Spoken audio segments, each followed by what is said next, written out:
Everybody, Dr. Diane, your Libido Doc, talking about the female perspective of sex today. This is something that I get asked in my work about, and the first thing I'm going to say is that I want you to take what I'm about to say with a grain of salt from a standpoint of the perspective of sex truly is going to be different for every human. So in really understanding what sex provides to a woman, how it feels, what it, does for her, the best way of getting that information is to talk to her, right? And that's why I do so much work on normalizing the conversation of sex with our partners, of talking about how do we have sex with our partners. It's really important to understand because the best information you're going to get is actually through talking to your partner because it's an individualized thing. Some of what I've noticed in my work is oftentimes for men, there's a certain level of providing this level of release where all of a sudden it can help with focus and it can help with productivity. And so there's almost this sense of like, for many men, and I know this is also varied as well, but for many men will tell me that, hey, sex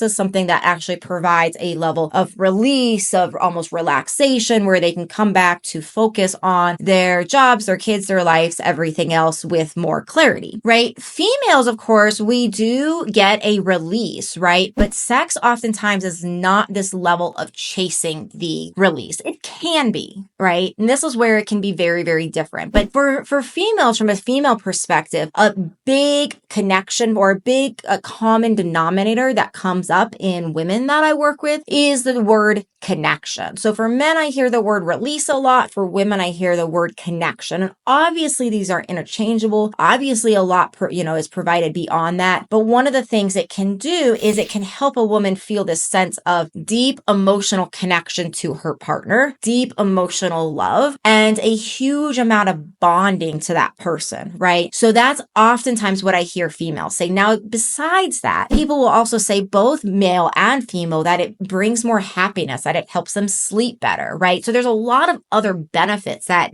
can come with it. But from a standpoint of a common word I hear men say and a common word that I hear women say, a ability to release tension and to focus after sex is done, just as almost like release. So like now I can focus on other things is what I hear from men. And from many women, I hear, hey, there's a sense of connection. Ask your partner though. That's my number one recommendation because you're going to hear so many different things and it will provide so many different types of feelings, of emotions, of physical support, mental support, emotional, spiritual support for different women and often at different times, right? So at certain times of life depending upon stress levels, depending upon a lot of things, there might be something that sex is providing more of than at another time. So maybe at some point in life, it is providing a more of a release and a more of ability to reduce stress. And another time, it really is just about the connection. And I think this is another thing that, a challenge to understand in the sexual differences